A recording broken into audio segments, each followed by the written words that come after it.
여느 때하고는 다른 이야기들을 좀 나눴습니다.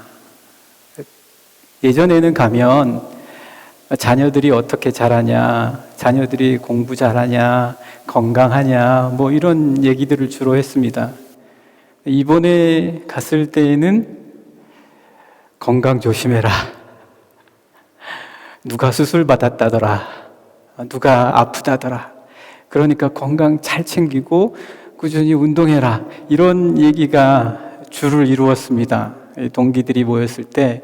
그러면서 수술한 친구들도 몇 명이 있더라고요.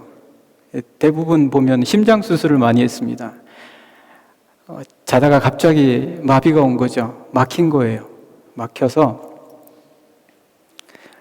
이게 참 그래도 독일은 저희가 믿을만 하지 않습니까? 그런데 거기 선교지는 한 분은 터키에서, 한 분은 또 슬로바키아에서 뭐 이런 데에서, 물론 뭐 다른 데보다는 좋을 수도 있겠지만, 그러나 우리가 아는 곳보다는, 한국보다는 또 믿음직스럽지 못하는 경우도 있고, 또 말이 통하지 않잖아요. 그러니까 그거를 설명을 해야 되는데 일단 지금 쓰러져서 위태위태 하는데 골든타임이라고 있지 않습니까? 그 시간 내로 빨리 병원에 옮겨야 되는 거죠. 그리고 빨리 그 진단을 내려서 수술에 바로 들어가야 되는 그런 아주 위험한 거죠. 막히지 말아야 되는 거예요. 막힌 거죠. 이게 우리의 육체도 뭔가가 막히면 이렇게 큰 낭패를 당할 수가 있습니다. 그런데 우리의 육체만 막히는 게 아니라 우리의 삶도 막힐 때가 있어요. 우리 삶이 막힙니다. 관계가 다 막힐 때도 있어요. 뭐 누구의 잘못을 따지는 건 뒤로 하고서라도 사실 우리 인생이, 여러분, 누구에게 전적으로 잘못이 있다 그렇게 확실하게 우리가 말할 수 있습니까? 그런 경우는 그렇게 흔하지 않습니다. 다 서로의 잘못과 아픔이 엮여 있는 경우가 굉장히 많아요. 그런 경우에 막히게 되면 이게 정말 답답한 거예요. 그런 것만 막히는 게 아니라 또 말도 막힙니다. 말이 안 통하는 경우가 있어요. 부부간에 말이 안 통하면 이거 굉장히 큰 문제입니다. 대화가 점점 사라진다. 어떤 스킨십이 사라진다. 서로에 대한 배려가 사라진다. 이거 굉장히 위험한 겁니다. 그러니까 이 막힌 것을 흐르게 할 수 있어야 됩니다. 우리 그리스도인들은 잘 흐르게 하는 사람입니다. 맞지요? 그지요? 근데 우리 그리스도인들은 흘러가게 할 줄 아는 사람입니다. 왜냐하면 우리는 사람과 사람 사이에 그리스도께서 계시면서 그 그리스도의 영, 성령을 통하여서 서로에게 감정도 흐르게 하고, 서로에게 마음도 흐르게 하고, 서로에게 뜻과 의지도 흐르게 할 수 있는 자들입니다. 그래서 우리는 막힌 채로 살아가지 않아요. 믿음이라는 게 그렇습니다. 믿음이라는 것도 흘러가는 겁니다. 항상 흘러가는 거예요.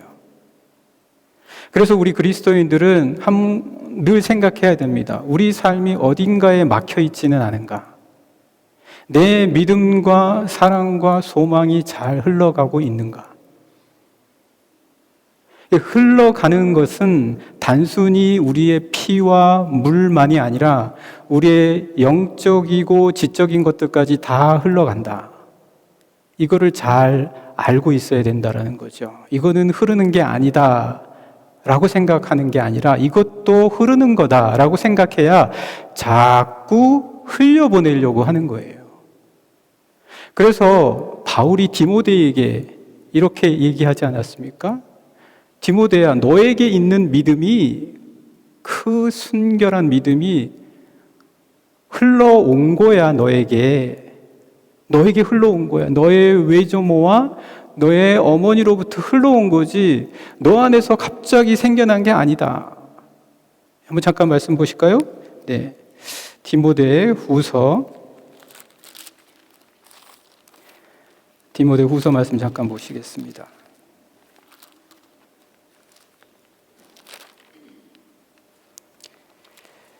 1장 5절 잠깐만 함께 보실까요? 디모데후서 1장 5절입니다. 같이 읽겠습니다. 시작. 이는 내 속에 거짓이 없는 믿음이 있음을 생각함이라. 이 믿음은 먼저 내 외조모 로이스와 내 어머니 유니게 속에 있더니 내 속에도 있는 줄을 확신하노라. 흘러가는 거예요.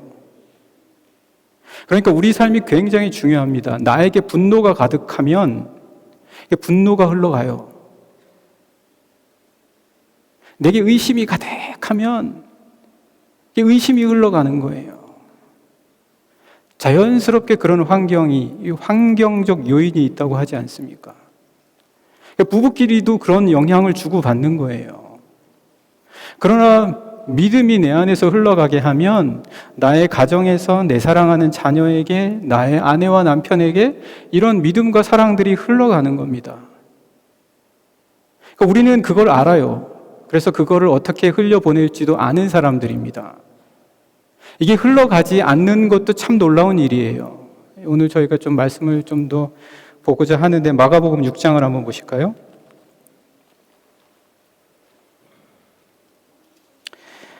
마가복음 6장을 보시면은 예수님께서 고향으로 가셔서 이제 가르치실 때가 어떠했는지에 대한 이야기입니다. 그때의 이 사람들의 반응이 다른 거예요. 왜냐하면 그 고향에서의 사람들은 예수님이 어떻다라는 그 편견, 그리고 예수님을 애로만 생각하는 거예요. 이게 참 사실 요즘도 마찬가지죠. 부모님들이 애가 자랐어요, 컸단 말이에요. 그러면 청소년이면 청소년, 성인이면 성인으로 대우해 줘야 되는데 늘 어렸을 때만 기억이 남는 거예요. 그러니까 내 눈에는 계속 어린아이인 거예요. 그렇게 대하면 안 됩니다. 이 아이가 크면 큰 아이로서 대우해 줘야죠. 여기도 지금 예수님이 우스운 거예요. 그래서 6장 1절 말씀 보시면 예수께서 거기를 떠나서 고향으로 가시니 제자들도 따르니라. 안식일이 되어 회당에서 가르치시니 많은 사람이 듣고 놀라 이르되 이 사람이 어디서 이런 것을 얻었느냐? 이 사람이 받은 지혜와 그 손으로 이루어지는 이런 권능이 어찌 됨이냐? 마음이 탁 막히는 거예요. 마음이 탁 막혀요. 그래서 3절 말씀 보시면 이 사람이 마리아의 아들 목수가 아니냐, 야고보와 요셉과 유다와 시몬의 형제가 아니냐, 그 누이들이 우리와 함께 여기 있지 아니하냐 하고 예수를 배척한지라. 우리 삶에서도요, 일단 우리가 어떤 고정관념이 있고 또 우리의 편견이 있으면 탁 막히는 거예요. 그리고 내 생각이 맞다라고 하는 생각, 그 신념이 너무 강하면 이게 꼼짝을 안 해요. 흘러가지가 않아요. 사랑과 관용과 그리고 믿음이 흘러가지를 않는 거예요. 우리 그리스도인들은 이거 자꾸 흘려보내줘야 됩니다. 자꾸 흘려보내줘야 돼요. 이거는 흐를수록 나도 풍성하고 받는 사람도 풍성해지는 거잖아요. 근데 여기 지금 탁 막힌 거예요.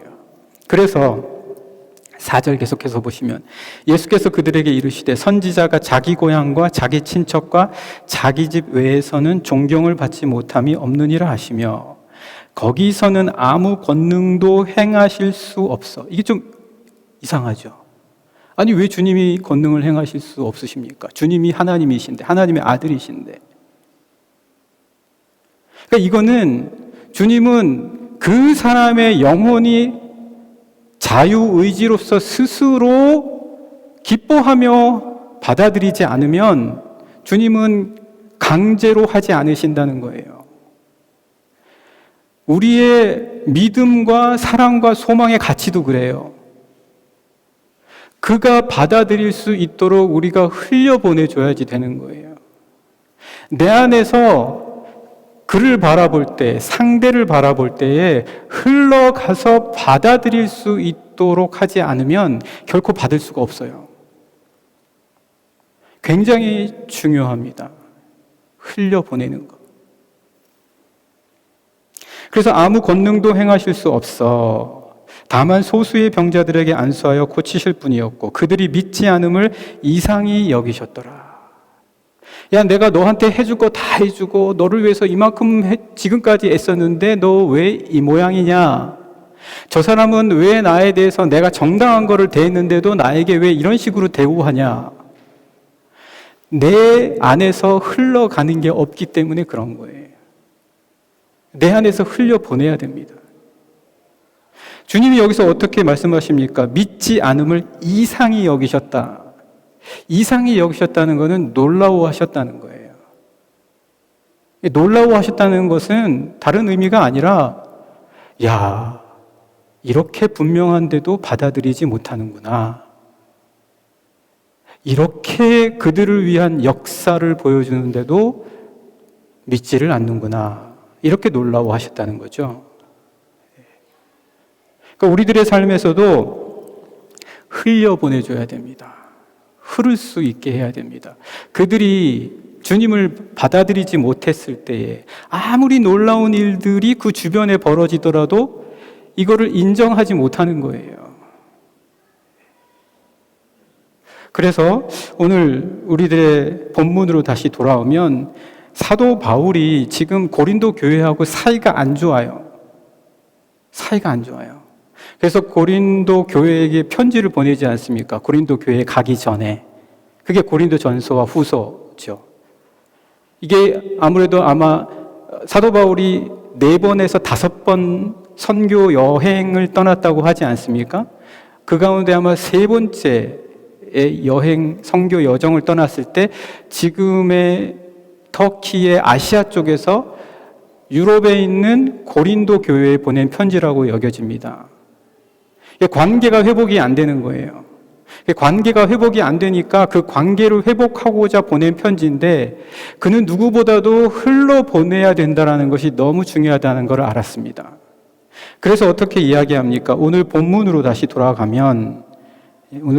돌아가면 14절에서 이렇게 얘기해주고 있습니다. 주 예수를 다시 살리신 이가 예수와 함께 우리도 다시 살리사. 이 말씀의 그 논리의 전개를 한번 보십시오. 이 논리의 전개가 항상 서로 간에 뭔가 액티브하게 주고받고 있습니다. 그러니까 흘러가는 거예요. 예수 그리스도께서 다시 살아나신 것도 그저 혼자 자신이 살아날 수 있다는 능력을 과시하기 위한 게 아닙니다. 그거는 그 다시 살아나심을 우리에게 똑같이 보여주시기 위한 거예요. 그래서 우리로 하여금 이 인생의 의미가 헛되지 않다. 사는 것이 그저 이 인간의 육신의 삶만이 아니라 육신을 넘어선 우리 영의 삶이 있다는 것을 알게 하시기 위해서 다시 살아나신 거예요. 주님이야 죽든 말든 주님이 삶과 죽음에 무슨 상관이 있습니까? 우리에게 중요하죠. 여러분과 우리에게 중요한 거예요. 다시 사냐? 아니면 여기서 끝이냐? 아니면 우리가 다시 삶을 실제로 체험하는 것을 보거나 아니면 우리 눈으로 지금 바라보지 못한다더라도 적어도 그런 것에 대하여 거울을 보듯이 희미하게 알면 무언가 우리가 이 땅에서의 삶만이 아니라 그 삶을 넘어서는 다른 삶이 있다라는 것에 대해서 어느 정도는 알 수가 있거든요. 그러니까 주님께 이건 상관이 없어요. 어찌 보면은요. 오히려 우리에게 더 중요한 거예요. 그거를 흘려보내시는 거예요. 이런 삶이 있다. 여러분, 우리가 이 땅에서 살면 여기서만 사는 삶이라면 제가 지난 2주 전에 말씀드렸지만 정말 억울한 삶 아닙니까? 이 땅에서만 삶의 끝이 난다면요. 그러니까 주님은 지금 그의 죽으시고 살아나심을 통해서도 우리에게 뭔가를 흘려보내고 계신 거예요. 여러분, 우리들의 삶은 자꾸 흘려보내야 돼요. 나에게 있는 사랑도 흘려보내십시오. 믿음도 흘려보내십시오. 하나도 안 아깝습니다. 그게 뭐가 아깝습니까? 한 번 더 감싸주고 한 번 더 품어주고 한 번 더 안아주는 거 안 아까워요. 그러니까 얼마든지 흘려보낼 수 있어야지 됩니다. 그러면서 이렇게 이야기하고 있습니다. 다시 살리시고 너희와 함께 그 앞에 서게 하실 줄을 아노라. 우리 한 사람 한 사람에게 다 흘려보내시고 그 한 사람 한 사람에게 있는 육체적인 힘뿐만 아니라 영적인 힘까지도 보살피시고 그들을 채워주시고 그리고 그들이 다시 살아나고 당당하게 설 수 있도록 그의 영과 다시 살아난 몸과 혼이 든든하게 설 수 있도록 이끌어주신다. 그러니까 우리는 받는 거예요. 주님으로부터 끊임없이 받습니다. 이 말씀을 통해서 받고 우리 신앙의 공동체의 삶을 통해서 받고 풍성해질 때까지 부어주시는 거예요. 여러분 60만 강에서 할 수 없는 것들이 세상에 너무 많습니다. 세상의 지식으로만 해결할 수 없는 게 너무 많아요. 지금 세상이 그렇습니다. 여러분의 영혼을 보살피시고 여러분의 주변의 사람들의 영을 돌봐주고 그 영이 힘을 얻고 주 앞에 함께 설 수 있도록 담대하고 강건하게 우리가 서로 주고받아야 된다. 아니 왜 갑자기 이렇게 공황장애가 많아졌습니까?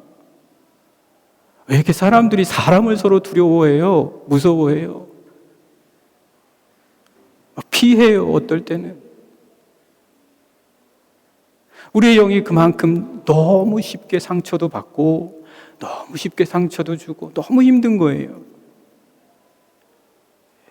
우리가 그리스도와 함께 그 앞에 설 수 있다. 바울이 고린도 교회 성도들하고 아픈 거예요. 바울은요, 그 마음의 아픔을 가만히 두고 있지는 못하죠. 그래서 나는 성령으로 근심케 하는 이 근심을 안고 너희들에게 이렇게 영적으로 서로 흘려보내고 너희들이 또 나에게 함께 보내고 그래서 우리는 주 앞에 당당히 설 수 있다. 이런 식으로 그들이 이렇게 흘려보내고 있다라는 거죠. 그래서 15절에도 이렇게 이야기하고 있습니다. 이는 모든 것이 너희를 위함이니. 참 놀랍죠. 그가 하나님께 감사하는 것도 자기만 감사하고 끝이 나는 게 아니에요. 자기 주변에 있는 사람들도 풍성하게 만든다는 거예요. 흘러가니까. 이게 너희를 위하는 거다. 내가 하나님께 열심을 내는 건데 내게만 좋은 게 아니다. 내가 하나님 앞에 정말 기도하는데 이게 내게만 좋은 게 아니다. 나와 함께한 나의 사랑하는 사람들에게도 좋다. 이게 다 흘러간다는 거예요. 여러분 그거 분명히 믿으셔야 됩니다. 하나님께 드리는 나의 소망과 내 믿음의 기도가 나에게만 좋다면 나만 좋고 끝나지 않습니까? 근데 그게 아니라는 거예요. 그러면서 계속해서 이렇게 이야기합니다. 이는 모든 것이 너희를 위함이니 많은 사람의 감사로 말미암아 은혜가 더하여 넘친다. 많은 사람이 감사할수록요 은혜도 넘쳐나는 거예요. 넘쳐나는 거예요. 은혜가. 한 사람이 이렇게 삶을 살아갈 때보다 우리가 서로 이러한 삶을 살아갈 때 이게 넘치는 거죠. 서로에게 흐른다는 거예요. 근데 그거를 그 다음에 뭐라고 얘기해 주고 있습니까? 하나님께 영광을 돌리게 하려 함이라. 이렇게 하는 게요. 이게 무슨 말씀이냐면 이걸 하나님이 좋아하신다는 거예요. 이걸 하나님이 좋아하신다고요. 서로 그가 기도하지만 흘러감으로 말미암아 그리고 내가 감사하는데 이 감사가 모든 사람의 은혜를 넘치게 하는 이런 놀라운 역사가 벌어져서 내 주변에 있는 사람들이 너무 기뻐하고 즐거워하는데 이걸 하나님이 좋아하신다는 거예요. 참 하나님 아버지 같고 어머니 같죠. 이걸 좋아하신대요. 우리가 감사하고 우리에게 은혜가 넘치는 걸 하나님이 좋아하신다. 여러분 하나님이 여러분이 괜히 고난받게 하시고 괜히 고생하게 하시고 괜히 힘들게 고난이 유익이기는 하지만 괜히 고난받게 하시는 그런 분이 아니십니다. 그래서 흘러가야 된다. 흘러가야 된다. 우리 그리스도인들은 이 세상에 살다 보면 막힙니다. 막혀요. 막힐 때가 있단 말이에요. 이게 막힐 때가 있는데 사도 바울도 이 시도를 두 번째 일설의 학설에 의하자면 여기 나와 있지 않은 고린도 교회에 보내는 또 다른 편지들이 있다고 그래요. 그러니까 계속 시도한 거예요. 그 관계의 회복을 위해서. 낙심할 수 있죠. 여러분 연어 아세요? 연어? 연어 맛있게 잘 드시죠? 그렇죠? 연어는 이게 생명을 낳을 때쯤 되면 자기가 태어난 곳으로 가는데 바다에서부터 물살을 거슬러서 역류하잖아요. 그러니까 그리스도인들은 세태를 거슬러서 흐를 수 있는 사람들이에요. 우리는 세태가 흘러가는 방향 쪽으로만 흐를 수 있는 게 아니라 그리스도인의 믿음과 신앙이라는 것은 흘러가는 방향을 역류해서도 흘려보낼 수 있는 사람들이다.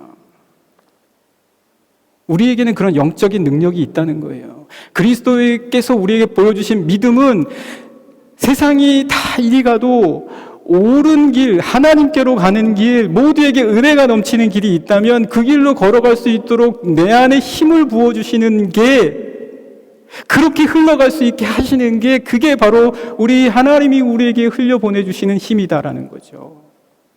그래서 이렇게 말씀하시지 않습니까? 16절의 말씀 보실까요? 16절, 오늘 본문 여러분과 제가 같이 읽겠습니다. 16절입니다.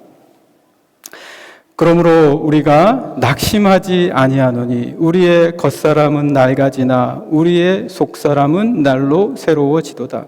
우리가 잠시 받는 환난에 경한 것이 지극히 크고 영원한 영광에 중한 것을 우리에게 이루게 한다. 여러분, 여기 말씀의 이어지는 그 논리의 전개 과정을 보십시오. 반대로 이루어져 있어요. 반대.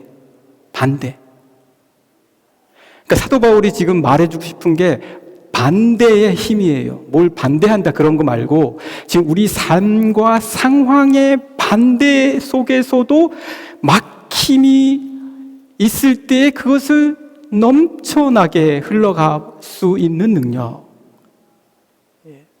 로렌스 형제가 그 얘기했잖아요. 하나님의 은혜는 급류와도 같다.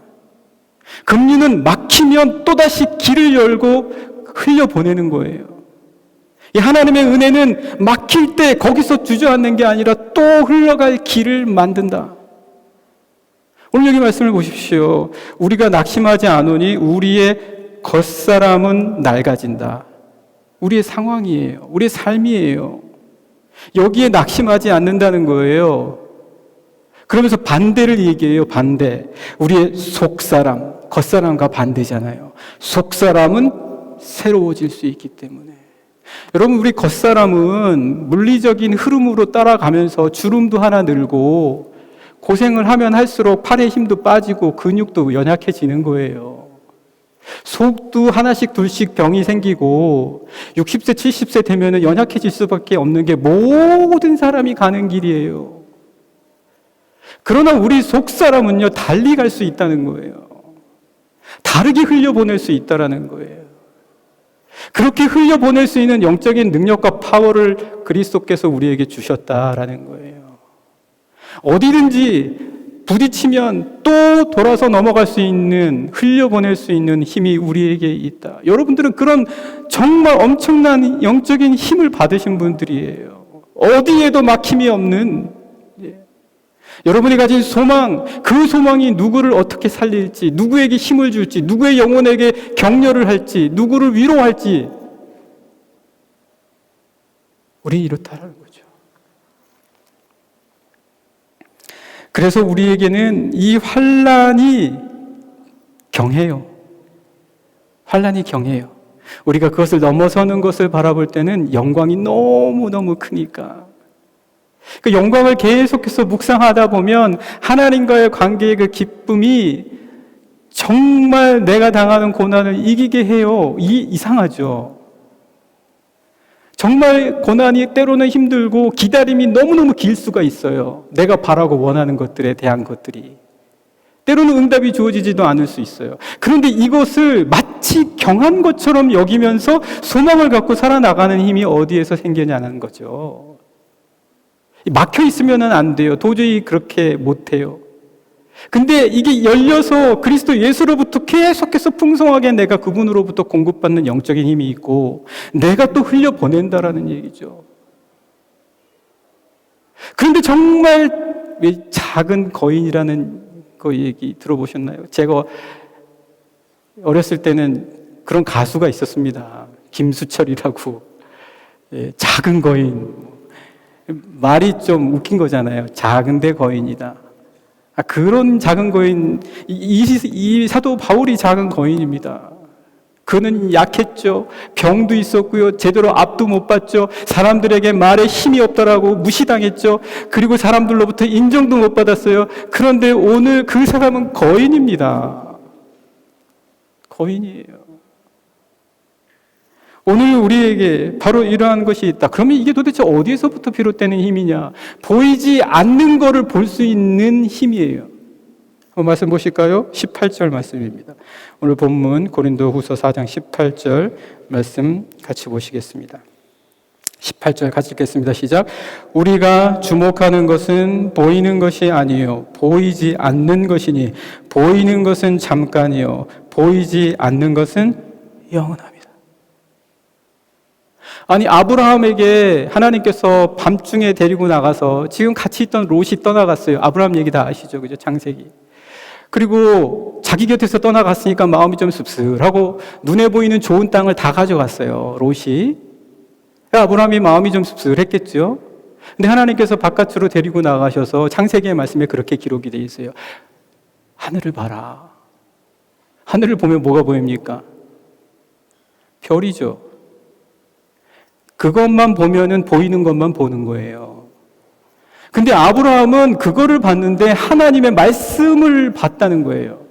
내 자손을 이와 같이 수없이 많게 하게. 어떻게 그걸 듣냐는 거예요. 동서남북을 보래요. 동서남북을 보는 것만 보죠, 우리는 그냥. 그런데 그 뒤에 말씀, 내가 보이는 땅을 내게 주리라.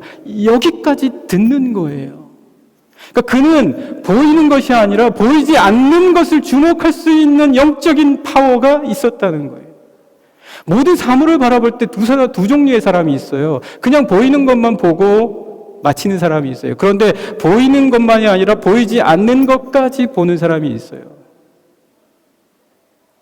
마틴 루터는 자기의 친구와 함께 폭풍우가 몰아치는 그 숲속을 가다가 갑자기 벼락이 치면서 나무에 불이 붙고 자신의 친구는 죽었어요. 그러면 그걸로 아이고 죽을 뻔했네. 이걸로 끝이잖아요. 야, 그날 폭풍우가 되게 세더라. 이걸로 끝이에요. 근데 마틴 루터는 그거로 끝이 아니라 그것을 넘어서는 보이지 않는 것을 봤다는 거예요. 하나님이 나를 지켜주셨구나. 여기까지 본다는 거죠. 그게 사도 바울의 오늘 고백이에요. 우리가 보는 것, 우리가 주목하는 것은 보이는 것이 아니라 보이지 않는 거다. 너의 삶에서, 여러분 고린도 교회의 성도들이여, 우리들의 삶의 주변에서 보이는 것만 보는 것이 아니라 보이지 않는 것까지 주목할 수 있는 여러분들이 되시기를 바랍니다. 이렇게 이야기해주고 있다는 거죠. 여러분은 이미 다 그렇게 하고 계세요. 여러분의 사랑하는 자녀들이나 배우자들이나, 그리고 여러분의 직업을 통해서 일터 속에서 보이는 것만 보고 어떻게 하시겠어요? 못 하시잖아요. 그런데 그거를 제대로 볼 수 있게 하시는 분이 누구시냐? 부활하신 그리스도 예수시라는 거예요. 이 땅에서의 삶만이 아니라 이 땅이 아닌 우리가 볼 수 없는 것에 대한 것이 있다라는 것을 보여주시는 분, 그래서 우리로 하여금 그것에 대해서 알게 하시고 깨닫게 하시는 분이 그리스도 예수시다.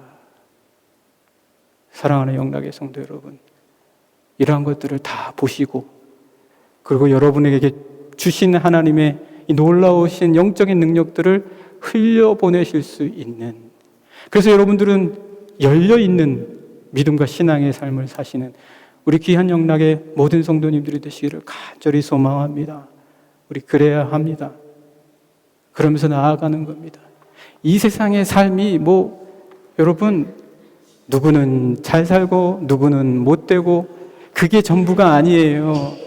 그게 전부가 아니라 어떻게 하면 내가 하나님의 은혜 가운데 하나님께서 보여주시는 것을 보며 살아가냐. 여기 우리 인생의 가장 중요한 답이 있습니다. 이와 같은 삶을 사실 수 있는 우리 영락의 모든 성도님들 되시기를 간절히 축복합니다.